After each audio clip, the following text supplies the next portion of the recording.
खबरों के बुलेटिन में तुहाडा स्वागत है। आओ नज़र मारते हैं अज दी खास खबरों ते। राहुल गांधी अजकल पंजाब दौरे ते हन ते लगभग हर जिले में अपने अपने उम्मीदवारों के हक में चोन प्रचार कर रहे हैं। अज बरनाला में कांग्रेस पार्टी की भरवी रैली की गई जिथे राहुल गांधी ने संबोधन किया। उन्होंने कहा कि पंजाब में आप ते अकाली दल सिर्फ लोगों को मूर्ख बनाने में लगियां हुई हैं, इसे करके लोग अज कांग्रेस की सोच के नाल खड़े हैं। हमने जनता की रक्षा की, ये फर्क है हमें उनमें। मैं यहां आपको झूठ बोलने नहीं आया हूं। गुरु नानक देव जी ने रास्ता दिखाया था, दो चीजें बोली थी। अगर आप नींव पकड़े, दो चीजें बोली थी। पहली बात, सोच समझ के बोलो, बोलने से पहले सोचो और सोचने के बाद बोलो। और दूसरी बात, झूठ मत बोलो, सच्चाई के रास्ते पर चलो, ये बोला था।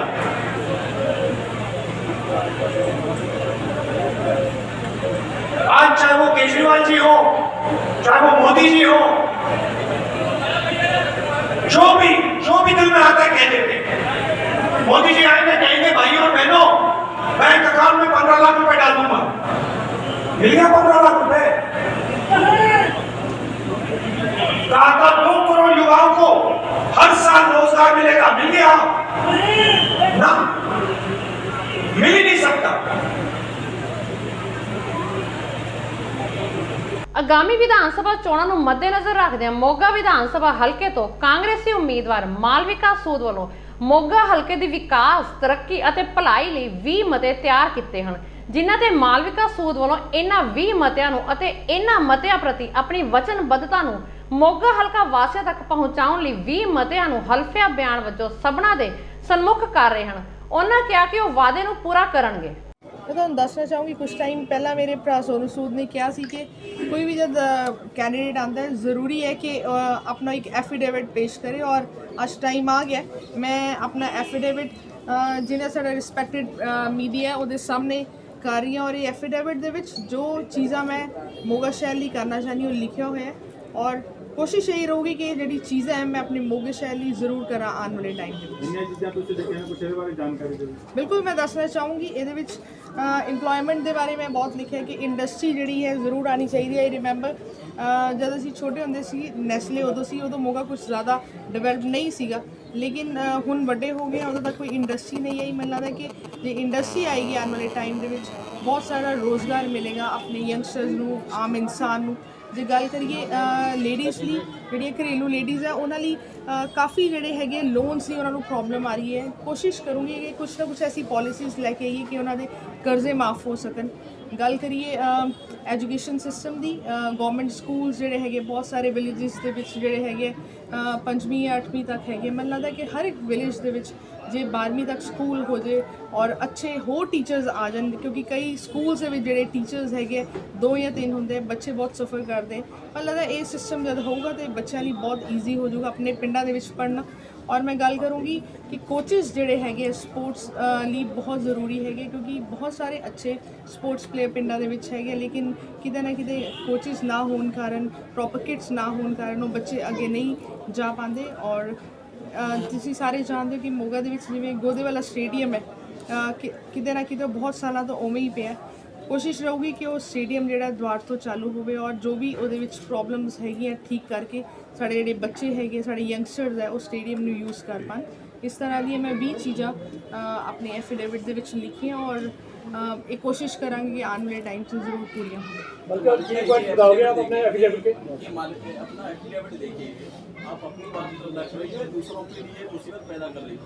नहीं मुसीबत नहीं है।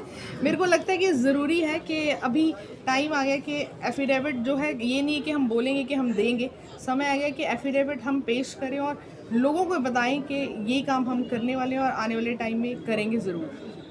कामों को टाइम आउट भी किया गया। कोशिश रहेगी कि ये जो काम है जल्दी से जल्दी हो। उम्मीद है कि ये होंगे, और ये कोशिश रहेगी कि ज़रूर हम अपने शहर के लिए जल्दी से जल्दी काम करें। ਸੋਨੀ ਜਦੋਂ ਤੁਸੀਂ ਫਸਟ ਟਾਈਮ ਪ੍ਰੈਸ ਕਾਨਫਰੰਸ ਕੀਤੀ ਸੀ ਤੁਸੀਂ ਕਿਹਾ ਸੀ ਕਿ ਹਰ ਕੈਂਡੀਡੇਟ ਤੋਂ ਐਫੀਡੇਵਿਟ ਲੈਣਾ ਚਾਹੀਦਾ ਨੇ ਇਸ ਕਰਕੇ ਹੁਣ ਸਭ ਤੋਂ ਪਹਿਲਾਂ ਤੁਹਾਡੀ ਭੈਣ ਜੀ ਇਸ ਮਾਮਲੇ 'ਚ ਐਫੀਡੇਵਿਟ ਦੇ ਰਹੇ ਨੇ ਤੁਸੀਂ ਕੀ ਕਹਿਣਾ ਚਾਹੁੰਦੇ ਹੋ? ਦੇਖੋ ਮੈਨੂੰ ਲੱਗਦਾ ਬੜੀ ਇੰਪੋਰਟੈਂਟ ਰਿਸਪੌਂਸਿਬਿਲਿਟੀ ਹੈ ਕਿ ਤੁਸੀਂ ਐਫੀਡੇਵਿਟ ਦਿਓ ਹਰ ਕਿਤੇ ਜਿੱਥੇ ਵੀ ਇਲੈਕਸ਼ਨਸ ਹੁੰਦੇ ਸਾਰਿਆਂ ਨੂੰ ਦੇਣੇ ਚਾਹੀਦੇ ਹੈ ਤਾਂ ਕਿ ਇੱਕ ਵਚਨਬੱਧ ਰਹਿਣ ਕਿ ਕੀ ਚੀਜ਼ਾਂ ਕਰਨੀਆਂ ਚਾਹੀਦੀਆਂ ਔਰ ਇਹ ਸਾਰੇ ਪੁਆਇੰਟ ਜਿਹੜੇ ਹੈ ਇਨਫੈਕਟ ਪਿਛਲੇ 4-5 ਮਹੀਨੇ ਤੋਂ ਲਗਾਤਾਰ ਕਾਲਸ ਕਰਕੇ ਲੱਖਾਂ ਕਾਲਸ ਕੀਤੀਆਂ ਗਈਆਂ ਜਿਹਦੇ ਵਿੱਚ ਚਾਹੇ ਸਿਕਿਉਰਿਟੀ ਕੈਮਰੇਜ਼ ਦੀ ਪ੍ਰੋਬਲਮ ਹੋਏ ਪੂਰੇ ਸ਼ਹਿਰ ਦੇ ਵਿੱਚ ਜਾਂ ਪਲਾਂਟੇਸ਼ਨ ਦੀ ਪ੍ਰੋਬਲਮ ਹੋਏ ਬਿਊਟੀਫਿਕੇਸ਼ਨ ਦੀ ਪ੍ਰੋਬਲਮ ਹੋਏ ਔਰ ਜਿਹੜੀਆਂ ਛੋਟੀਆਂ ਚੀਜ਼ਾਂ ਤੇ ਕੰਮ ਕੀਤਾ ਜਾਏ ਔਰ ਮੇਨਟੇਨੈਂਸ ਕੀ ਅਕਸਰ ਆਪਾਂ ਦੇਖਿਆ ਜਾਂਦਾ ਕਿ ਚੀਜ਼ਾਂ ਬਣਾ ਦਿੰਦੇ ਇਨੋਗ੍ਰੇਸ਼ਨ ਹੁੰਦੀਆਂ ਨੇਮ ਪਲੇਟਸ ਲੱਗ ਜਾਂਦੀਆਂ ਲੇਕਿਨ ਮੇਨਟੇਨ ਨਹੀਂ ਹੁੰਦੀਆਂ ਤੇ ਉਹਦੀ ਮੇਨਟੇਨ ਕਰਨ ਨੂੰ ਕਿਸ ਤਰ੍ਹਾਂ ਪੂਰਾ ਸਿਸਟਮ ਬਣਾਇਆ ਜਾਏ ਉਹ ਸਭ ਚੀਜ਼ਾਂ ਦੇ ਉੱਤੇ ਡਿਟੇਲਸ ਕੰਮ ਕੀਤਾ ਗਿਆ। ਵਿਧਾਨ ਸਭਾ ਹਲਕਾ ਬਲਾਚੌਰ ਦੇ ਕਾਂਗਰਸ ਦੇ ਉਮੀਦਵਾਰ ਚੌਧਰੀ ਦਰਸ਼ਨ ਸਿੰਘ ਮੰਗਪੁਰ ਦੀ ਚੋਣ ਕੈਂਪੇਨ ਨੂੰ ਹੋਰ ਅੱਗੇ ਤੋਰਦੇ ਅੱਜ ਸਬ ਡਿਵੀਜ਼ਨ ਦੇ ਪਿੰਡ ਥੋਪੀਆ ਵਿਖੇ ਰਾਜਸਥਾਨ ਦੇ ਸਾਬਕਾ ਡਿਪਟੀ ਮੁੱਖ ਮੰਤਰੀ ਅਤੇ ਮੌਜੂਦਾ ਵਿਧਾਇਕ ਸਚਿਨ ਪਾਇਲਟ ਵੱਲੋਂ ਵਿਸ਼ੇਸ਼ ਤੌਰ ਉੱਪਰ ਸ਼ਿਰਕਤ ਕੀਤੀ ਗਈ। ਇਸ ਮੌਕੇ ਵਿਧਾਇਕ ਚੌਧਰੀ ਦਰਸ਼ਨ ਲਾਲ ਮੰਗਪੁਰ ਅਤੇ ਕਾਂਗਰਸ ਪਾਰਟੀ ਦੇ ਆਗੂਆਂ ਅਤੇ ਵਰਕਰਾਂ ਨੇ ਉਹਨਾਂ ਦੀ ਆਮਦ ਤੇ ਨਿੱਘਾ ਸਵਾਗਤ ਕੀਤਾ। ਪਿੰਡ ਥੋਪੀਆ ਵਿਖੇ ਭਰਵੇਂ ਇਕੱਠ ਨੂੰ ਸੰਬੋਧਨ ਕਰਦਿਆਂ ਸਚਿਨ ਪਾਇਲਟ ਨੇ ਆਖਿਆ कि पंजाब की हवा कांग्रेस पार्टी पक्षी चल रही है। राहुल जी पंजाब में है, प्रियंका जी भी हैं और हम लोग का प्रचार बहुत बेहतर चल रहा है। मुख्यमंत्री जी का जो 3 महीने का काम है उसको लोग पसंद कर रहे हैं और गरीब मध्यम वर्ग नौजवान किसान सब कांग्रेस के साथ है। जो बाकी पार्टी चुनाव लड़ रही हैं कोई भी पार्टी सरकार बना नहीं सकती, ना वो सरकार बनाने की शक्ति उनके अंदर है। इसलिए कांग्रेस का काम, कांग्रेस का रोड मैप, कांग्रेस के विजन को लोग पसंद कर रहे हैं और एक बार दोबारा पूर्ण बहुमत के साथ सरकार कांग्रेस की बनेगी। तो जाती आम आदमी पार्टी कह रहे कि हमारी सरकार बनेगी, हमारी पूरी बदलाव है पूरे पंजाब ये में। बात तो उन्होंने पिछले चुनाव में कही थी। परिणाम क्या आए थे? उनकी पार्टी के जो विधायक जीते भी थे वो छोड़ के भाग गए थे। तो सरकार नहीं बना पाएंगे, सरकार तो कांग्रेस ही बनाएगी। इसलिए लोग अपना वोट जाहिर नहीं करेंगे, वोट कांग्रेस को देंगे। बीजेपी भी मैदान में आया जी इस पर पंजाब में। बीजेपी का पंजाब में थोड़ा बहुत जो लेना देना था वो अकाली दल के साथ था। अब वो अलग अलग हो गए हैं तो भाजपा कितना पैसा लगा ले, कितने भाषण ले ले, लेकिन बीजेपी का या पंजाब में कुछ बटने वाला नहीं है। वो तो सिर्फ कुछ वोट सीटों पर ले सकते हैं, लेकिन उनके विधायक बनेंगे या सरकार बनाने की वो कल्पना करें ऐसा संभव नहीं है। लगता है जी अकाली दल के साथ अलग हो चुके हैं, जब बाद में वो गेम ही है, जो गेम प्लान है। अब राजनीति सब संभव है, लेकिन मैं इतना जानता हूँ कि पब्लिक समझ गई है कि आज अलग कल साथ ऐसा नहीं है। ये वोट खराब नहीं करेंगे। गठबंधन बसपा और अकाली दल का है, पीएलसी और भाजपा का है, आम आदमी पार्टी भी है, लेकिन सारे दल जो लड़ रहे हैं ये मिलकर भी कांग्रेस पार्टी पायलट साहब हर बार बात होती है इलेक्शंस में, हर वर्ग की बात होती है, लेकिन जनरल वर्ग की बात नहीं की जाती कभी भी, चाहे हम किसी की भी बात कर लें। जनरल वर्ग की बात ना कांग्रेस कर रही है ना बीजेपी कर रही है, कुछ नहीं, कोई नहीं कर रहा है। कोई भी चुनाव पार्टी किसी वर्ग के नाम पे नहीं जीत सकती, वो सबको साथ लेके चल तभी जीतती है। और हमारी सरकार बनेगी तो हर वर्ग का, मध्यम वर्ग हो, किसान वर्ग 20 ਫਰਵਰੀ ਨੂੰ ਹੋਣ ਜਾ ਰਹੀਆਂ ਪੰਜਾਬ ਦੀਆਂ ਵਿਧਾਨ ਸਭਾ ਚੋਣਾਂ ਤੋਂ ਪਹਿਲਾਂ ਵੱਖ-ਵੱਖ ਸਿਆਸੀ ਪਾਰਟੀਆਂ ਦੇ ਵੱਲੋਂ ਵੱਡੇ ਸਿਆਸੀ ਧਮਾਕੇ ਕੀਤੇ ਜਾ ਰਹੇ ਹਨ। ਇਸ ਦੇ ਚੱਲਦੇ ਅੱਜ ਰੂਪਨਗਰ ਦੇ ਵਿੱਚੋਂ ਸ਼੍ਰੋਮਣੀ ਅਕਾਲੀ ਦਲ 1920 ਅਤੇ ਬੀਜੇਪੀ ਦੇ ਵੱਲੋਂ ਅਜਿਹਾ ਇੱਕ ਧਮਾਕਾ ਕਰਦੇ ਹੋਏ ਅਕਾਲੀ ਦਲ 1920 ਦੇ ਵੱਲੋਂ ਰੋਪੜ ਹਲਕੇ ਤੋਂ ਬੀਜੇਪੀ ਦੀ ਸੀਟ ਤੋਂ ਚੋਣ ਲੜ ਰਹੇ ਇਕਬਾਲ ਸਿੰਘ ਲਾਲਪੁਰਾ ਨੂੰ ਸਮਰਥਨ ਦੇਣ ਦਾ ਐਲਾਨ ਕਰਕੇ ਸਿਆਸੀ ਗਲਿਆਰਿਆਂ ਦੇ ਵਿੱਚ ਨਵੀਂ ਚਰਚਾ ਛੇੜ ਦਿੱਤੀ ਹੈ। ਅਕਾਲੀ ਦਲ 1920 ਦੀ ਸਪੋਰਟ ਰੋਪੜ ਦੀ ਸੀਟ ਦੇ ਉੱਤੇ ਸਰਦਾਰ ਇਕਬਾਲ ਸਿੰਘ ਉਹਨਾਂ ਨੂੰ ਲਾਲਪੁਰਾ ਸਾਹਿਬ ਨੂੰ ਅਸੀਂ ਦੇ ਰਹੇ ਹਾਂ ਤੇ ਉਹ ਅਸੀਂ ਅਨਾਉਂਸ ਕਰਨਾ ਚਾਹੁੰਦੇ ਸੀ। ਤੇ ਤੁਸੀਂ ਪਰਸਨਲ ਆਪਣੇ ਵੱਲੋਂ ਸਪੋਰਟ ਕੀਤੀ ਹੈ ਜਾਂ ਆਲ ਪਾਰਟੀ ਤੁਹਾਡੀ ਕਰ ਰਹੀ ਹੈ? ਨਹੀਂ ਜੀ, ਸਾਡੇ ਜ਼ਿਲ੍ਹੇ ਦਾ ਪ੍ਰਧਾਨ ਇੱਥੇ ਬੈਠੇ ਨੇ, ਜਥੇਦਾਰ ਸਾਹਿਬ, ਸਾਡੇ ਜਨਰਲ ਸੈਕਟਰੀ ਇੱਥੇ ਬੈਠੇ ਨੇ, ਸਾਰੇ ਪਾਰਟੀ ਦੇ ਵਰਕਰ ਬੈਠੇ ਨੇ ਔਰ ਇਲਾਕੇ ਦੇ ਜਿਹੜੇ ਮੋਹਤਵਰ ਸੱਜਣ ਨੇ ਉਹ ਵੀ ਆਏ ਹੋਏ ਨੇ ਤੇ ਅਸੀਂ ਪਾਰਟੀ ਦੇ ਤੌਰ ਦੇ ਉੱਤੇ ਇਹਨਾਂ ਦੀ ਮਦਦ ਕਰਨੀ। ਕੀ ਖਾਸੀਅਤ ਲੱਗੀ, ਤੁਸੀਂ ਸਪੋਰਟ ਕਿਉਂ ਕਰ ਰਹੇ ਹੋ, ਕੀ ਇਹਨਾਂ 'ਚ ਖਾਸ ਲੱਗਿਆ? ਖਾਸੀਅਤਾਂ ਤਾਂ ਬਹੁਤ ਹੈ। ਪ੍ਰਮੁੱਖ ਖਾਸੀਅਤ ਇਹ ਹੈ ਕਿ ਇਹ ਰੋਪੜ ਜ਼ਿਲ੍ਹੇ ਦੇ ਰਹਿਣ ਵਾਲੇ ਨੇ, ਬਾਹਰਲੇ ਨਹੀਂ ਹੈ, ਜਿਵੇਂ ਕਾਂਗਰਸੀ ਜਾਂ ਬਾਦਲ ਦਾ ਕੈਂਡੀਡੇਟ ਹੈ ਤੇ ਇਹ ਪੜ੍ਹੇ ਲਿਖੇ ਗੁਰਮੁਖ ਸਿੱਖ ਨੇ ਜਿਨ੍ਹਾਂ ਦੀ ਸਿੱਖੀ ਦੇ ਉੱਤੇ ਸਾਨੂੰ ਮਾਣ ਹੈ ਔਰ ਲਿਟਰੇਰੀ ਫੀਲਡ ਵਿੱਚ ਵੀ ਇਹਨਾਂ ਦੇ ਬੇਮਿਸਾਲ ਕੰਮ ਹੈਗੇ ਨੇ। ਜਿਵੇਂ ਕੇਂਦਰ ਨਾਲ ਇਹਨਾਂ ਦੀ ਸਿੱਧੀ ਗੱਲਬਾਤ ਆ, ਕੋਈ ਇਦਾਂ ਦੇ ਤੁਹਾਡੇ ਮਾਈਂਡ ਦੇ ਵਿੱਚ ਮਸਲੇ ਵੀ ਹੈਗੇ ਕਿ ਹਾਂ ਇਹਨਾਂ ਦੇ ਥਰੂ ਹੱਲ ਕਰਵਾਏ ਜਾ ਸਕਦੇ ਆ? ਦੇਖੋ ਜੀ, ਜਿਹੜੀ ਲਿੰਕ ਹੈ ਉਹ ਹਮੇਸ਼ਾ ਕੰਮ ਆ ਸਕਦੀ ਹੈ। 1920 ਦੇ ਵੱਲੋਂ ਕੀ ਕਹਿਣਾ ਚਾਹੁੰਦੇ ਸੁਣਾਈ? ਮੈਂ ਸਾਰ ਸਾਹਿਬ ਦਾ ਮੈਂ ਨਾਂ ਨਹੀਂ ਲੈਣਾ ਚਾਹੁੰਦਾ, ਇਹ ਮੇਰੇ ਵੱਡੇ ਬਜ਼ੁਰਗ ਨੇ ਤੇ ਇਹਨਾਂ ਨੇ ਹਮੇਸ਼ਾ ਹੀ ਕੌਮ ਲਈ, ਪੰਜਾਬ ਲਈ ਹਾਂ ਦਾ ਨਾਰਾ ਮਾਰਿਆ। ਬੜੇ ਵਿਦਵਾਨ ਨੇ, ਸੇਵਾਦਾਰ ਨੇ, ਇੱਕ ਪੁਰਾਣਾ ਖਾਨਦਾਨ ਹੈ। ਇਹ ਹਿਸਟਰੀ ਹੈ ਜਿਹੜੀ ਦੇਸ਼ ਦੀ ਆਜ਼ਾਦੀ ਤੋਂ ਲੈ ਕੇ ਸਿੱਖਾਂ ਦੇ ਬਚਾਉਣ ਤੱਕ ਦੀ। ਸੋ ਇਹ ਚਾਹੁੰਦੇ ਆ ਪੰਜਾਬ ਨੂੰ ਦੇ ਵਿੱਚ ਮੈਂ ਵੀ ਇਹਨਾਂ ਦਾ ਫਾਇਦਾ ਲੈ ਕੇ ਪੰਜਾਬ ਦੀ ਤੇ ਦੇਸ਼ ਦੀ ਸੇਵਾ ਕਰਾਂ। ਮੈਂ ਇਹਨਾਂ ਦਾ ਰਿਣੀ ਹਾਂ, ਧੰਨਵਾਦੀ ਹਾਂ। ਸਾਰੀ ਉਮਰ ਇਹਨਾਂ ਤੋਂ ਗਾਈਡ ਲੈ ਕੇ ਅੱਗੇ ਚੱਲਾਂਗੇ। ਗਾਈਡਲਾਈਨ ਵੱਡੇ ਵੱਡੇ ਸੈਲੀਬ੍ਰਿਟੀ ਆ ਰਹੇ ਆ ਤੁਹਾਡੇ ਨਾਲ ਤੇ ਸਮਰਥਨ ਮਿਲ ਰਿਹਾ, ਕੀ ਲੱਗਦਾ ਕਿ ਚੋਣਾਂ ਦੇ ਵਿੱਚ ਕਿੱਦਾਂ ਦੀ ਫਿਰ ਕਾਰਗੁਜ਼ਾਰੀ ਰਹੂਗੀ? ਭਾਰਤ ਦੇ ਜਿਹੜਾ ਪੰਜਾਬ ਹੈ ਇਹਦੀ ਕਿਸਮਤ ਹੀ ਮੋਦੀ ਸਾਹਿਬ ਚਮਕਾ ਸਕਦੇ ਆ। 1 ਲੱਖ ਕਰੋੜ ਦੀ ਗੱਲ ਉਹਨਾਂ ਨੇ ਕੀਤੀ ਆ 5 ਸਾਲ ਚਲਾਉਣ ਦੀ, ਤੇ ਅਸੀਂ ਉਹਨਾਂ ਕੋਲ 1.25 ਲੱਖ ਕਰੋੜ ਲਵਾਉਣਾ ਜੇ। ਕਿਹੜੇ ਅਹਿਮ ਮੁੱਦਿਆਂ ਨੂੰ ਲੈ ਕੇ ਚੱਲ ਰਹੇ ਹੋ ਹਲਕੇ ਦੇ ਜਿਹੜੇ ਹੈਗੇ? ਦੇਖੋ, ਮੇਰੇ ਸਕੂਲਾਂ ਨਾ ਇੱਥੇ ਐਜੂਕੇਸ਼ਨ ਹੈ, ਨਾ ਇੱਥੇ ਹੈਲਥ ਹੈਗੀ ਆ, ਨਾ ਇੰਪਲੋਇਮੈਂਟ ਹੈ। ਨਾ ਜੇ ਇਹ ਚੀਜ਼ਾਂ ਬੇਸਿਕ ਐਮਿਨਿਟੀਜ਼ ਨਹੀਂ ਹੈਗੀਆਂ, ਨਾ ਪੀਣ ਵਾਲਾ ਪਾਣੀ ਹੈ, ਨਾ ਇਰੀਗੇਸ਼ਨ ਲਈ ਪਾਣੀ ਹੈ, ਤੇ ਫਿਰ ਹੋਰ ਰਹਿ ਕੀ ਗਿਆ। ਸੋ ਅਸੀਂ ਲੋਕੀ ਮਿਜ਼ਰੇਬਲ ਲਾਈਫ ਜੀ ਰਹੇ ਹਾਂ। ਸੋ ਉਹਦੇ ਲਈ ਦਸ਼ਮੇਸ਼ ਨਹਿਰ ਕੰਢੀ ਦੇ ਨੇੜੇ ਵੀ ਬਣਨੀ ਹੈ, ਦੂਜੇ ਪਾਸੇ ਵੀ ਬਣਨੀ ਹੈ। ਸੋ ਲੋਕਾਂ ਦੇ issue education, health and employment are the 3 basic issues ਜਿਨ੍ਹਾਂ ਨੂੰ ਲੈ ਕੇ ਅਸੀਂ ਅੱਗੇ ਚੱਲ। ਹਲਕਾ ਪੂਰਬੀ ਵਿਧਾਨ ਸਭਾ ਦੇ ਵਾਰਡ ਨੰਬਰ 20, 21, 23 ਦੇ ਹਰੇਕ ਬੂਥ ਵਿੱਚੋਂ 1000 SC BC ਬੀਬੀਆਂ ਨੇ ਮਨਜੀਤ ਸਿੰਘ ਵੇਰਕਾ, ਜਗਜੀਤ ਸਿੰਘ ਜੱਗਾ ਵੇਰਕਾ, ਜਥੇਦਾਰ ਗੰਭੀਰ ਸਿੰਘ ਰਾਜਾ ਸਾਂਸੀ, ਗੁਰਿੰਦਰ ਸਿੰਘ ਰਿਸ਼ੀ ਦੀ ਅਗਵਾਈ ਹੇਠ ਕਾਂਗਰਸ ਛੱਡ ਕੇ ਸ਼੍ਰੋਮਣੀ ਅਕਾਲੀ ਦਲ ਵਿੱਚ ਸ਼ਾਮਲ ਹੋ ਕੇ ਸਰਦਾਰ ਬਿਕਰਮ ਸਿੰਘ ਮਜੀਠੀਆ ਨੂੰ 20 ਫਰਵਰੀ 2022 ਵਾਲੇ ਦਿਨ ਆਪਣੇ ਪਰਿਵਾਰਾਂ ਸਮੇਤ ਤਕੜੀ ਚੋਣ ਨਿਸ਼ਾਨ ਤੇ ਮੋਹਰਾਂ ਲਗਾ ਕੇ ਵੱਧ ਤੋਂ ਵੱਧ ਲੀਡ ਨਾਲ ਜਿਤਾਉਣ ਦਾ ਪ੍ਰਣ ਲਿਆ ਤੇ ਅੱਜ ਤੋਂ ਹੀ ਘਰ ਘਰ ਜਾ ਕੇ ਵੋਟਰਾਂ ਨੂੰ ਵੋਟਾਂ ਪਾਉਣ ਵਾਸਤੇ ਪ੍ਰਚਾਰ ਵਿੱਚ ਸ਼ਾਮਲ ਹੋਣ ਦਾ ਪ੍ਰਣ ਲਿਆ। ਇਸ ਵੇਲੇ ਗੁਰਪ੍ਰੀਤ ਸਿੰਘ ਰੰਧਾਵਾ, ਉਪਕਾਰ ਸਿੰਘ ਸੰਧੂ, ਬਿਕਰਮਜੀਤ ਸਿੰਘ ਮਜੀਠੀਆ ਦੀ ਜਗ੍ਹਾ ਹਾਜ਼ਰ ਹੋਏ। ਇਹਨਾਂ ਤੋਂ ਇਲਾਵਾ ਅਕਾਲੀ ਦਲ ਦੇ ਮੁੱਤਵਰ ਆਗੂ ਬੀਬੀਆਂ ਤੇ ਹੋਰ ਵਰਕਰ ਵੀ ਹਾਜ਼ਰ ਸਨ। ਜੀਤ ਸਿੰਘ ਵੇਰਕਾ ਬਾਦਲ ਸਾਹਿਬ ਸਾਡੇ ਬੈਕਵਰਡ ਕਲਾਸ ਦੇ ਪਰਜਾਪਤ ਭਾਈਚਾਰੇ ਦੇ ਸ੍ਰੀ ਅੰਮ੍ਰਿਤਸਰ ਸਾਹਿਬ ਦੇ ਸਭ ਤੋਂ ਵੱਡੇ ਕਾਂਗਰਸ ਦੇ ਲੀਡਰ ਨੇ, ਉਹ ਵੀ ਸਾਡੇ ਵਿੱਚ ਸ਼ਾਮਲ ਹੋ ਗਏ। 50 ਸਾਲ ਕਾਂਗਰਸ ਚ ਲਾਈ। ਪੰਜਾਬ ਵਿੱਚ 20 ਫਰਵਰੀ ਨੂੰ ਹੋਣ ਜਾ ਰਹੀਆਂ ਵਿਧਾਨ ਸਭਾ ਚੋਣਾਂ ਨੂੰ ਲੈ ਕੇ ਵੱਖ-ਵੱਖ ਸਿਆਸੀ ਪਾਰਟੀਆਂ ਦੇ ਵੱਡੇ ਲੀਡਰ ਆਪਣੇ ਉਮੀਦਵਾਰਾਂ ਨੂੰ ਜਿਤਾਉਣ ਦੇ ਲਈ ਚੋਣ ਮੈਦਾਨ ਵਿੱਚ ਉਤਰੇ ਹੋਏ ਨੇ। ਇਸ ਦੇ ਚੱਲਦੇ ਅੱਜ ਆਲ ਇੰਡੀਆ ਕਾਂਗਰਸ ਕਮੇਟੀ ਦੀ ਜਨਰਲ ਸੈਕਟਰੀ ਸ਼੍ਰੀਮਤੀ ਪ੍ਰਿਯੰਕਾ ਗਾਂਧੀ ਦੇ ਵੱਲੋਂ ਵਿਧਾਨ ਸਭਾ ਹਲਕਾ ਰੂਪਨਗਰ ਵਿੱਚ ਪਹੁੰਚ ਕੇ ਟਰੈਕਟਰ ਦੇ ਉੱਤੇ ਵਰਿੰਦਰ ਸਿੰਘ ਢਿੱਲੋਂ ਦੇ ਹੱਕ ਵਿੱਚ ਚੋਣ ਪ੍ਰਚਾਰ ਕੀਤਾ ਗਿਆ। ਰੋਪੜ ਜ਼ਿਲ੍ਹੇ ਦੀਆਂ ਮੈਡਮ ਜੀ ਤਿੰਨੋਂ ਸੀਟਾਂ ਵੱਡੇ ਮਾਰਜਨ ਨਾਲ ਆਪਾਂ ਨੇ ਜਿੱਤੀਆਂ।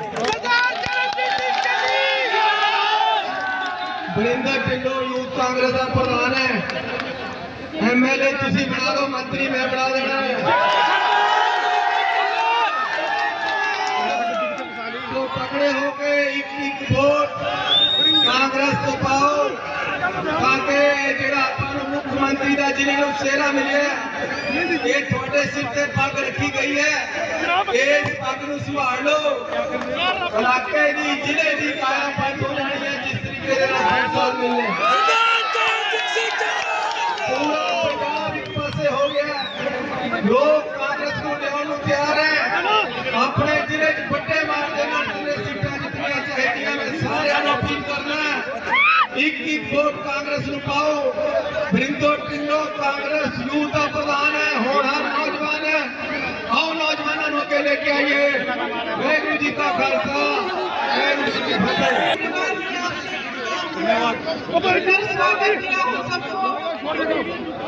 आपको मालूम है कि चुनाव का समय है। लंबी लंबी बातें नहीं कहना चाहती। मैं सिर्फ इतना कहूंगी कि पंजाब के लोगों, मेरी बहनों, मेरे भाइयों, जो आपके सामने है उसे ठीक से पहचानो। आपने बहुत विवेक है, बहुत समझदारी है, उस समझदारी का इस्तेमाल करो। आपके सामने भाजपा और आम आदमी पार्टी के नेता दोनों एक भी साथ में खेलने वाले नेता हैं, एक जैसे हैं दोनों।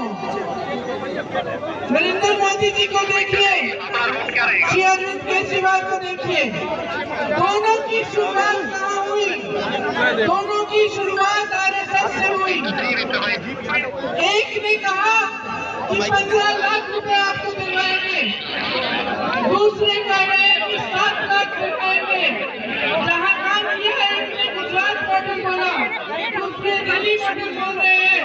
गुजरात मॉडल का आपने देखा क्या हुआ? कुछ नहीं हुआ, कुछ नहीं हुआ। किसी को रोजगार नहीं मिले, किसी के बिजनेस ठीक नहीं हुए, किसी को मदद नहीं मिली। उसी तरह से दिल्ली मॉडल में न एक नया अस्पताल बना है, न एक नई संस्था बनी है शिक्षा के लिए, न रोजगार बने हैं। इन चीजों को समझ लीजिए, इनको समझाइए कि मंच पे खड़ी होकर बनावटी पगड़ी पहनने से सरदार नहीं बनते।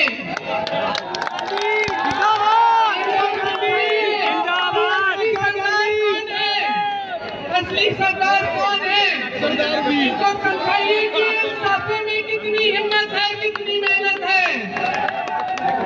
इनको समझाइए कि पंजाब पंजाबियों का है।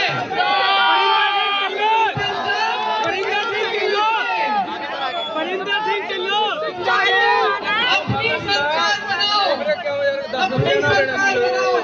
ਦਿੱਲੀ ਦੇ ਡਿਪਟੀ ਸੀਐਮ ਮਨੀਸ਼ ਸਿਸੋਦੀਆ ਅੱਜ ਨਾਭਾ ਵਿਖੇ ਪਹੁੰਚੇ। ਆਮ ਆਦਮੀ ਪਾਰਟੀ ਵੱਲੋਂ ਵਿਧਾਨ ਸਭਾ ਚੋਣਾਂ ਦੇ ਮੱਦੇਨਜ਼ਰ ਸ਼ਹਿਰ ਵਿੱਚ ਰੋਡ ਸ਼ੋਅ ਕੀਤਾ ਗਿਆ। ਇਸ ਮੌਕੇ ਡਿਪਟੀ ਸੀਐਮ ਨੇ ਅਕਾਲੀ ਦਲ ਅਤੇ ਕਾਂਗਰਸ ਸਰਕਾਰ ਤੇ ਤਿੱਖੇ ਨਿਸ਼ਾਨੇ ਸਾਧੇ। ਕਿਹਾ ਕਿ ਇਸ ਮੌਕੇ ਆਮ ਆਦਮੀ ਪਾਰਟੀ ਨੂੰ ਦੇ ਕੇ ਦੇਖੋ, ਦਿੱਲੀ ਮਾਡਲ ਦੇ ਆਧਾਰ ਤੇ ਸਿਹਤ ਸਹੂਲਤਾਂ ਅਤੇ ਸਕੂਲਾਂ ਵਿੱਚ ਕੈਨੇਡਾ ਵਰਗੀਆਂ ਸਿੱਖਿਆ प्रति वधिया सहूलतां देवांगे, पंजाब नूं नशा मुक्त भी कर देवांगे। अकालियों ने और कांग्रेस वालों ने मिलकर लूटा है पूरे पंजाब को। आज मैं आप सबके माध्यम से पंजाब के एक एक आदमी को कहना चाहता हूं कि एक मौका अरविंद केजरीवाल जी को देके देखें, एक मौका झाड़ू वालों को देके देखें, भगवंत मान जी को, देवमान जी को देके देखें। आपको 5 साल एक ऐसी सरकार मिलेगी जो हर बच्चे के लिए अच्छी शिक्षा देगी और कनाडा से अच्छी शिक्षा पंजाब में मिलने लगेगी, अच्छे अस्पताल देगी, रोजगार देगी, नशा मुक्त करेगी।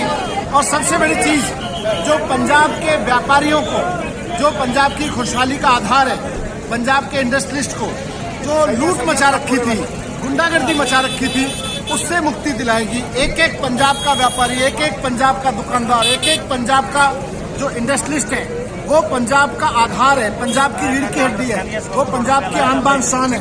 उसको फैसिलिटीज देना, उसको लॉ एंड ऑर्डर ठीक करके देना, उसको किसी भी तरह के शोषण से मुक्त कराना, किसी भी तरह के डर से मुक्त कराना, ये भगवंत मान की, देवमान जी की, अरविंद केजरीवाल जी की सरकार जब यहाँ आम आदमी पार्टी की बनेगी वही करेगी।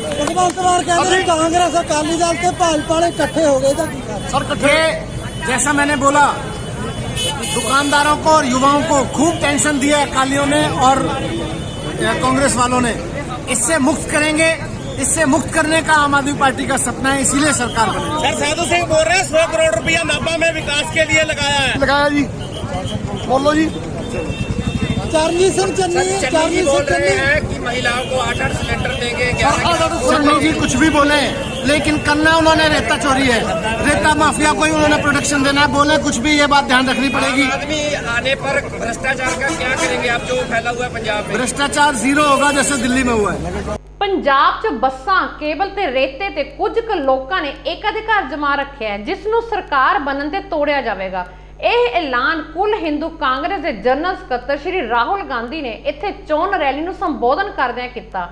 ਉਹਨਾਂ ਕਿਸੇ ਵੀ ਰਾਜਨੀਤਿਕ ਧਿਰ ਦਾ ਬਿਨਾਂ ਨਾਂ ਲਿਆ ਕਿਹਾ ਕਿ ਨਿੱਜੀ ਬੱਸਾਂ ਤੇ ਕੁਝ ਕੁ ਪਰਿਵਾਰਾਂ ਦਾ ਕਬਜ਼ਾ ਤੋੜ ਕੇ ਨੌਜਵਾਨਾਂ ਨੂੰ ਪਰਮਿਟ ਦਿੱਤੇ ਜਾਣਗੇ, ਜਿਸ ਨਾਲ ਉਹਨਾਂ ਨੂੰ ਵੱਡੀ ਪੱਧਰ ਤੇ ਰੋਜ਼ਗਾਰ ਮਿਲੇਗਾ।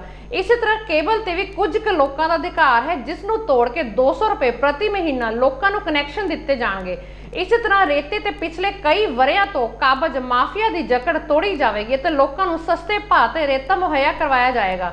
ਸ਼੍ਰੀ ਗਾਂਧੀ ਨੇ ਕਿਹਾ ਕਿ ਇਹ ਸਾਰੇ ਕੰਮ ਦੂਜੀ ਵਾਰ ਸਰਕਾਰ ਬਣਨ ਤੇ ਮੁੱਖ ਮੰਤਰੀ ਚਰਨਜੀਤ ਸਿੰਘ ਚੰਨੀ ਵੱਲੋਂ ਕੀਤੇ ਜਾਣਗੇ। ਉਹਨਾਂ ਦਾਅਵੇ ਨਾਲ ਕਿਹਾ ਕਿ ਕਾਂਗਰਸ ਲੋਕ ਪੱਖੀ ਤੇ ਗਰੀਬ ਹਿਤੈਸ਼ੀ ਹੈ, ਇਸ ਕਰਕੇ ਉਹਨਾਂ ਗਰੀਬ ਘਰ 'ਚ ਜਨਮੇ ਚੰਨੀ ਨੂੰ ਮੁੱਖ ਮੰਤਰੀ ਬਣਾਇਆ ਹੈ। दीपेंद्र हुड्डा जी, हमारे कैंडिडेट्स शुभदीप सिंह सिद्धू जी, विक्रम मोफर जी, रणवीर कौर मियां जी, अर्शदीप सिंह गंगोवाल जी, अजीत इंदर मुफर जी, कांग्रेस पार्टी के वरिष्ठ नेता, प्यारे कार्यकर्ता भाई और बहनों, आप सबका यहाँ बहुत बहुत स्वागत, नमस्कार।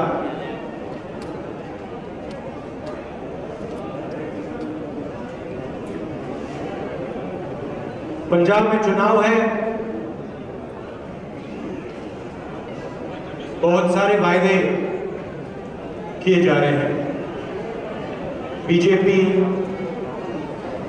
अकाली दल,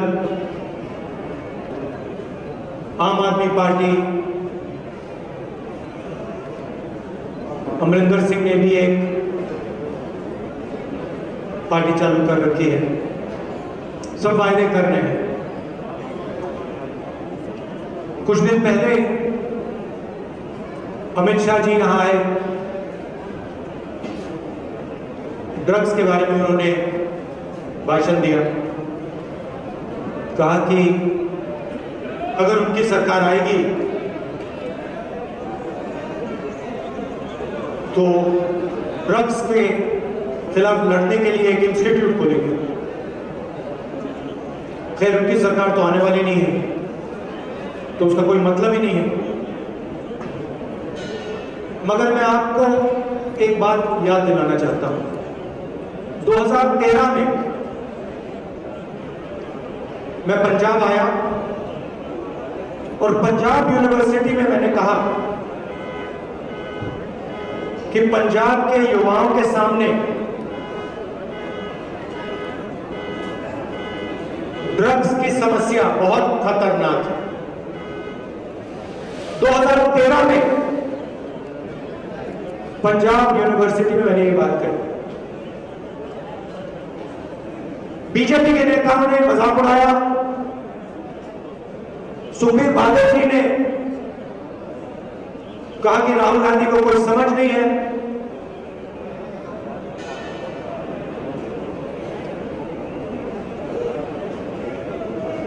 मेरे बारे में उल्टी सीधी बात की। वोटां दे विच कई आपो अपनियां पार्टियां आपको अपना वक्रे तरीके नाल प्रचार करियां ने, ते एक दो पार्टियां इहो जिहियां ने जिन्हां कोले एजेंडा तां कोई है नहीं, पर गल्लां बहुत ने। ते जदों गलबात करते हैं कि भाई सरकार किहदी होनी चाहिए है, MLA किहड़ा बनना चाहिए, ते गल हुंदी है कि भाई जिहड़ा साडे काम करवा दे अस तां MLA ते सरकार वो भी लैके आवांगे।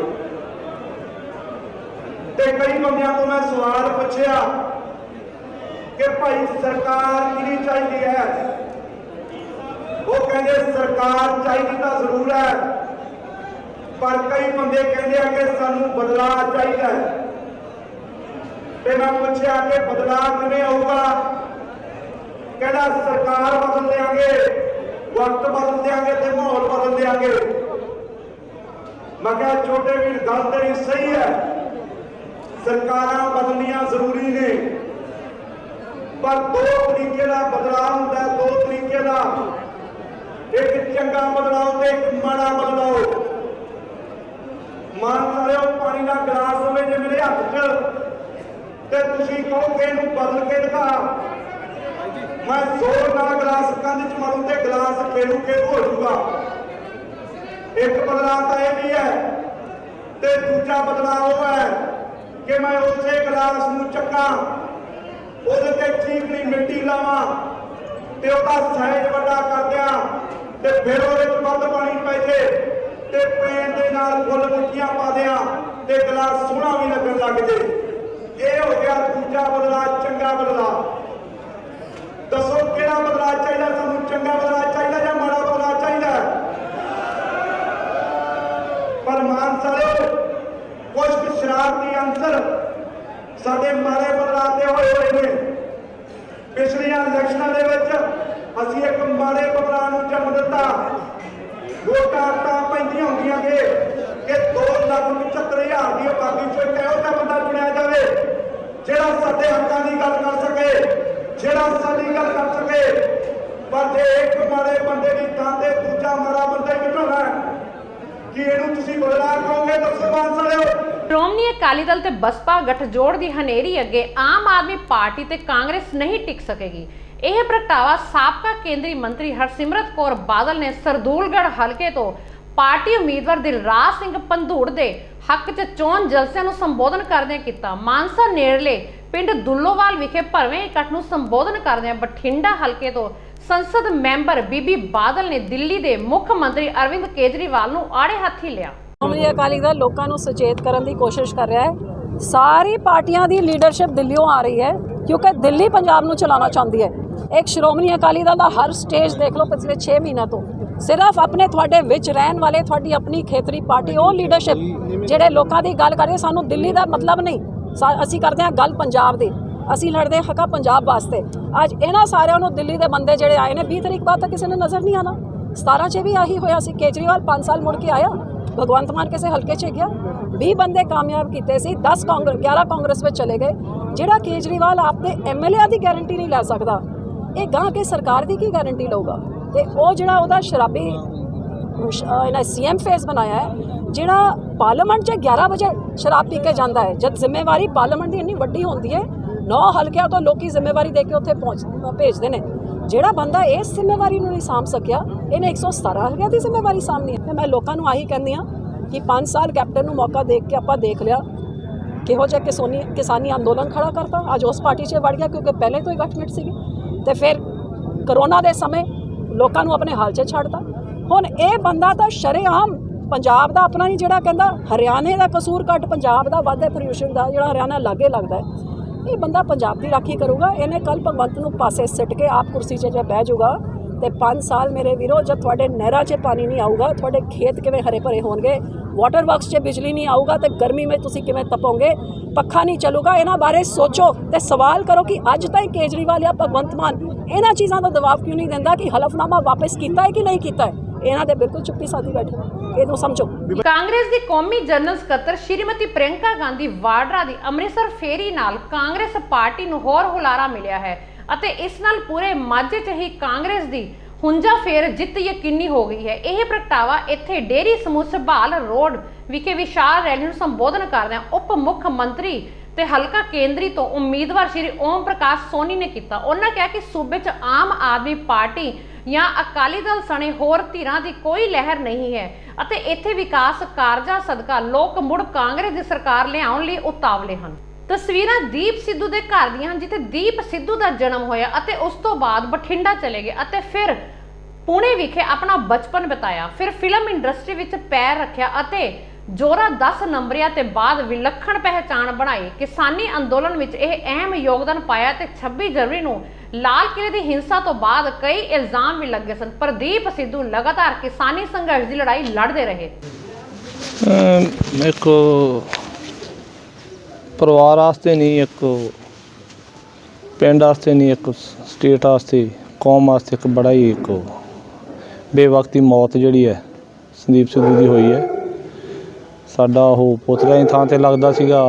ਇੱਕ ਬਹੁਤ ਹੀ ਇੱਕ ਛੋਟੇ ਪਰਿਵਾਰ 'ਚੋਂ ਉੱਠ ਕੇ ਤੇ ਐਡੀ ਬੁਲੰਦੀਆਂ 'ਤੇ ਜਾਣਾ, ਇੱਕ ਨਾਂ ਕਮਾਉਣਾ, ਪਰਿਵਾਰ ਦਾ ਪਿੰਡ ਦਾ ਨਾਂ ਚਮਕਾਇਆ ਉਹਨੇ, ਫਿਲਮ ਇੰਡਸਟਰੀ 'ਚ ਉਹਨੇ ਨਾਂ ਕਮਾਇਆ ਤੇ ਬਹੁਤ ਹੀ ਇੱਕ ਵੱਡਾ ਘਾਟਾ ਪਿਆ ਸਾਨੂੰ।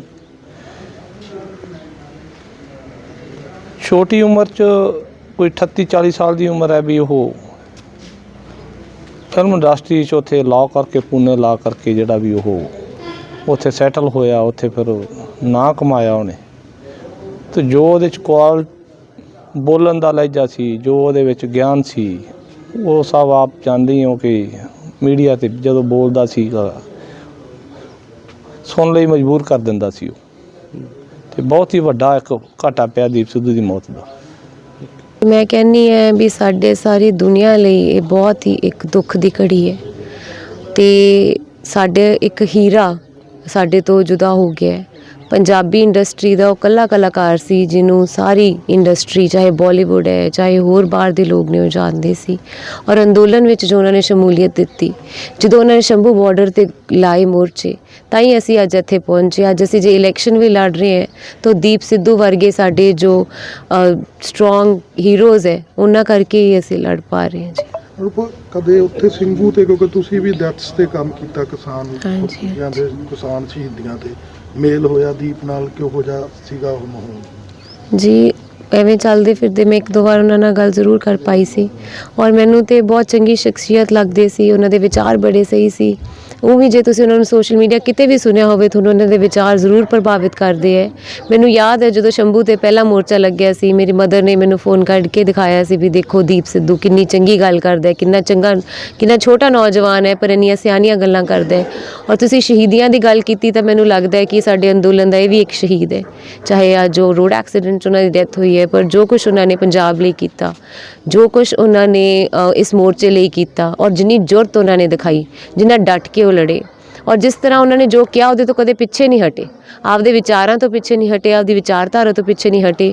ਇਹਦੇ ਵਾਸਤੇ ਬਹੁਤ ਤਾਕਤ ਚਾਹੀਦੀ ਹੈ, ਚਾਹੇ ਉਹਨਾਂ ਨੂੰ ਜੇਲ੍ਹ 'ਚ ਵੀ ਪਾਤਾ ਫਿਰ ਵੀ ਉਹ ਆਪਦੇ ਵਿਚਾਰਧਾਰਾ ਤੋਂ ਪਿੱਛੇ ਨਹੀਂ ਹਟੇ। ਇੰਨੇ ਤਾਕਤਵਰ ਜਦੋਂ ਸਾਡੇ ਨੌਜਵਾਨ, ਇੰਨੇ ਨੌਜਵਾਨ ਜੋ ਪੰਜਾਬ ਦੇ ਹਿੱਤ ਲਈ ਬੋਲਦੇ ਨੇ, ਅਗਰ ਉਹ ਸਾਡੇ ਤੋਂ ਇਸ ਤਰ੍ਹਾਂ ਅਸੀਂ ਉਹਨਾਂ ਨੂੰ ਖੋ ਦਿੰਦੇ ਹਾਂ ਤਾਂ ਬਹੁਤ ਹੀ ਮੰਦਭਾਗੀ ਗੱਲ ਹੈ ਜੀ। ਬਹੁਤ ਦੁੱਖ ਹੈ, ਬਹੁਤ ਦੁੱਖ ਜਾਣਦੇ ਹਾਂ ਅਸੀਂ। ਇਹ ਮੁੰਡਾ ਬਚਪਨ ਤੋਂ ਨਿੱਕਾ ਹੁੰਦਾ ਇੱਥੇ ਪਲਿਆ ਸੀਗਾ ਤੇ ਮਾਤਾ ਗੁਜ਼ਰ ਗਈ ਸੀ ਇਹਦੀ ਨਿੱਕੇ ਹੁੰਦਿਆਂ ਦੀ, ਤੇ ਬਾਪ ਨੇ ਪੜ੍ਹਾਏ। ਇੱਦੋਂ 5-6 ਸਾਲ ਪਹਿਲਾਂ ਇਹਦਾ ਬਾਪ ਵੀ ਗੁਜ਼ਰ ਗਿਆ ਤੇ ਹੁਣ ਇਹ ਲੁਧਿਆਣੇ ਸੀਗੇ ਰਹਿੰਦੇ, ਤੇ ਖਬਰ ਸੁਣ ਕੇ ਬਹੁਤ ਦੁੱਖ ਹੋਇਆ ਸਾਨੂੰ।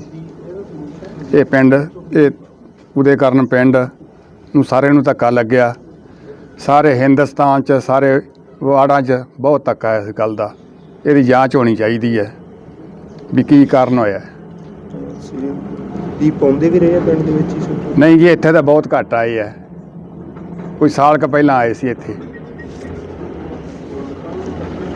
5 ਰਾਜਾਂ 'ਚ ਵਿਧਾਨ ਸਭਾ ਚੋਣਾਂ ਦਾ ਦੌਰ ਚੱਲ ਰਿਹਾ ਹੈ। ਇਸ ਦੌਰਾਨ ਵੱਖ-ਵੱਖ ਪਾਰਟੀਆਂ ਵੱਲੋਂ ਆਪਣਾ ਚੋਣ ਪ੍ਰਚਾਰ ਜ਼ੋਰਾਂ ਸ਼ੋਰਾਂ ਨਾਲ ਕੀਤਾ ਜਾ ਰਿਹਾ ਹੈ। ਚੋਣ ਪ੍ਰਚਾਰ ਦੌਰਾਨ ਦੂਸਰੀਆਂ ਪਾਰਟੀਆਂ ਦੇ ਕਈ ਨੁਮਾਇੰਦਿਆਂ ਨੂੰ ਆਪਣੀ ਪਾਰਟੀ 'ਚ ਸ਼ਾਮਲ ਕਰਨ ਨੂੰ ਲੈ ਕੇ ਸੋਸ਼ਲ ਮੀਡੀਆ ਤੇ ਖੂਬ ਪ੍ਰਚਾਰ ਵੀ ਕੀਤਾ ਜਾ ਰਿਹਾ ਹੈ। ਫਾਜ਼ਿਲਕਾ ਦੀ ਗੱਲ ਕਰੀਏ ਤਾਂ ਇੱਥੇ ਵੀ ਵੱਖ-ਵੱਖ ਪਾਰਟੀਆਂ ਦੇ ਆਗੂਆਂ ਵੱਲੋਂ ਦੂਸਰੀਆਂ ਪਾਰਟੀਆਂ ਦੇ ਕਈ ਨੁਮਾਇੰਦਿਆਂ ਨੂੰ ਆਪਣੀ ਪਾਰਟੀ 'ਚ ਸ਼ਾਮਲ ਕਰਨ ਨੂੰ ਲੈ ਕੇ ਸੋਸ਼ਲ ਮੀਡੀਆ ਤੇ ਕਾਫੀ ਪ੍ਰਚਾਰ ਕੀਤਾ ਜਾ ਰਿਹਾ ਹੈ।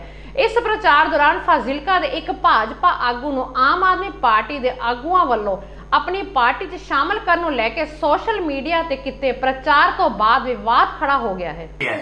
ਝੂਠ ਬੋਲ ਸਕਦੇ ਐ, ਮੈਨੂੰ ਇਹ ਵੀ ਇਹਨਾਂ ਕਿਹਾ ਵੀ ਸਾਨੂੰ ਅੰਦਰ ਦੀਆਂ ਗੱਲਾਂ ਦੱਸੀਆਂ, ਪਰ ਆਮ ਆਦਮੀ ਨਾਲ ਇਹ ਲੋਕ ਕੀ ਕਰਨਗੇ।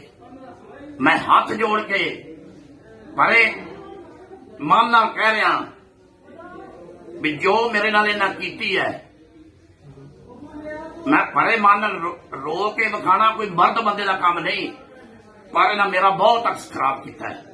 ਮੈਂ ਵੀਰੋ ਫਾਜ਼ਿਲਕਾ ਦੀ ਜਨਤਾ ਨੂੰ, ਆਦੇ ਲਾਧੂ ਕਾ ਮੰਡਲ ਨੂੰ ਔਰ ਫਾਜ਼ਿਲਕਾ ਦਿਆਤ ਨੂੰ ਹੱਥ ਜੋੜ ਕੇ ਕਹਿੰਦਾ, ਮੇਰਾ ਸਾਰਾ ਪਰਿਵਾਰ ਸ਼ੁਰੂ ਤੋਂ ਸਰਜੀਤ ਕੁਮਾਰ ਗਿਆਨੀ ਦੇ ਨਾਲ ਹੈ, ਬੀਜੇਪੀ ਦੇ ਨਾਲ ਹੈ। ਮੈਂ ਸਰਜੀਤ ਕੁਮਾਰ ਗਿਆਨੀ ਨਾਲ ਹੀ ਜੀਵਾਂਗਾ, ਸਰਜੀਤ ਕੁਮਾਰ ਗਿਆਨੀ ਨਾਲ ਹੀ ਮਰਾਂਗਾ, ਪਰ ਇਹਨਾਂ ਨੂੰ ਇੱਕ ਸ਼ਰੀਫ ਬੰਦੇ ਨਾਲ ਇਹ ਜੀ ਹਰਕਤ ਨਹੀਂ ਕਰਨੀ ਚਾਹੀਦੀ। ਮੈਂ ਵਾਰ-ਵਾਰ ਇਹਨਾਂ ਨੂੰ ਜਵਾਬ ਦਿੰਦਾ ਰਿਹਾ, ਮੈਂ BJP party, Aam Aadmi party join ਨਹੀਂ ਕਰਨੀ। ਹੁਣ ਮੇਰੇ ਹੱਥ ਜੋੜ ਕੇ ਇਹਨੇ ਵੇਖ ਲਿਆ ਜੇ ਆਮ ਸ਼ਰੀਫ ਬੰਦੇ ਨਾਲ ਇਹ ਕੀ ਕਰ ਸਕਦੇ ਨੇ ਤੇ ਆਉਣ ਵਕਤ ਇਹ ਕੀ ਕਰਨਗੇ।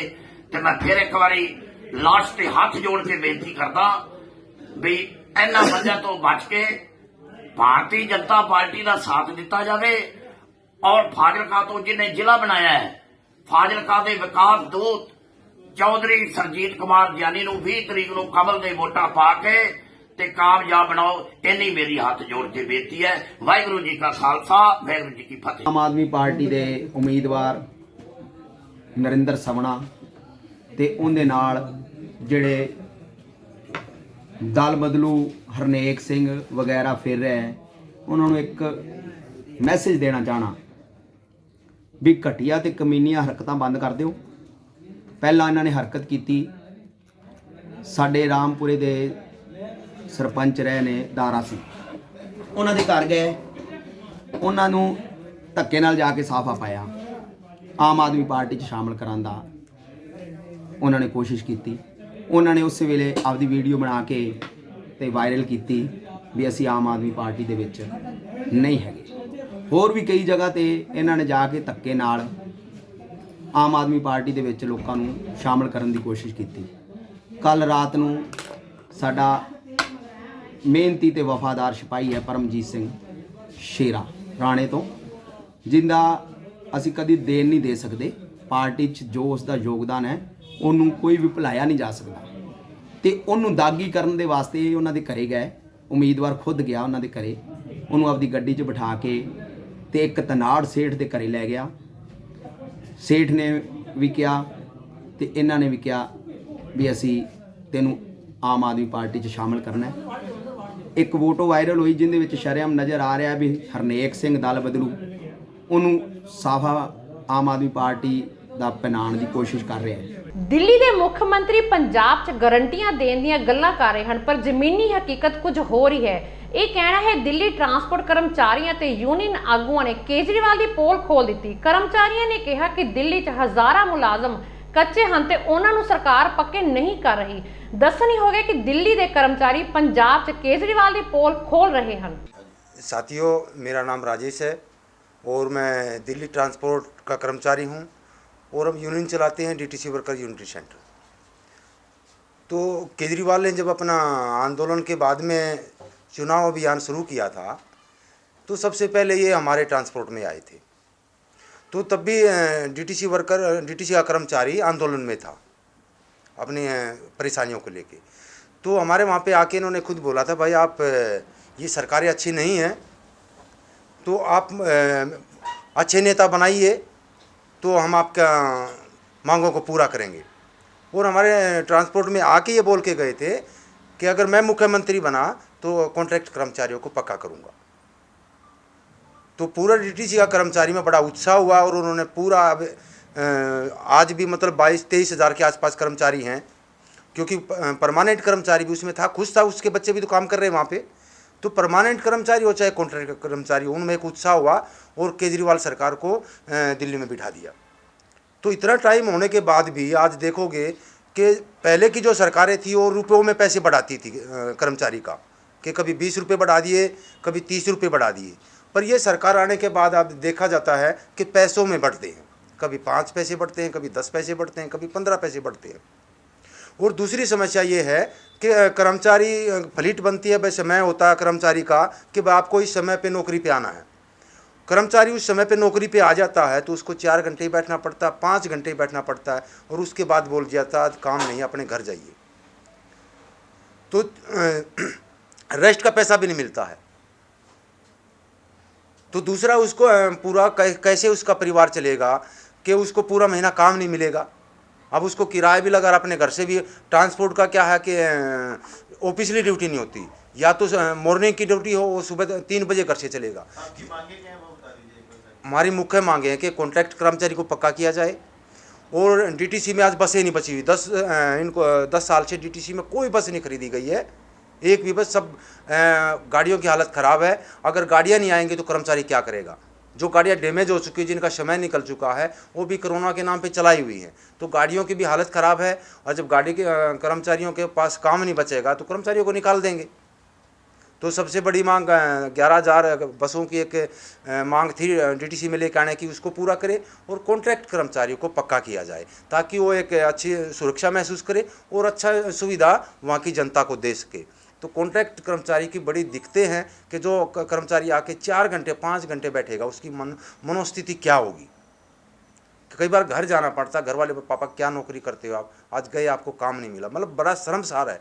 ਫਾਜ਼ਿਲਕਾ ਦੇ ਡੱਬਾਲਾ ਕਲਾਂ ਦੇ ਨਜ਼ਦੀਕ ਹੋਏ ਭਿਆਨਕ ਸੜਕ ਹਾਦਸੇ ਵਿੱਚ ਇੱਕ ਵਿਅਕਤੀ ਦੀ ਮੌਤ ਹੋ ਗਈ ਅਤੇ ਇੱਕ ਗੰਭੀਰ ਰੂਪ ਵਿੱਚ ਜ਼ਖਮੀ ਹੋ ਗਿਆ। ਇਸ ਬਾਰੇ ਜਾਣਕਾਰੀ ਦਿੰਦਿਆਂ ਹੋਏ ਮ੍ਰਿਤਕ ਹਰਿੰਦਰ ਕੁਮਾਰ ਨਿਵਾਸੀ ਡੱਬਾਲਾ ਕਲਾਂ ਦੇ ਪਰਿਵਾਰ ਵਾਲਿਆਂ ਨੇ ਦੱਸਿਆ ਕਿ ਮ੍ਰਿਤਕ ਆਪਣੇ ਮੋਟਰਸਾਈਕਲ ਤੇ ਸਵਾਰ ਆਪਣੇ ਇੱਕ ਸੀਰੀ ਨਾਲ ਸਵੇਰੇ 7 ਵਜੇ ਦੇ ਕਰੀਬ ਘਰੋਂ ਆਪਣੇ ਖੇਤਾਂ ਨੂੰ ਜਾ ਰਿਹਾ ਸੀ।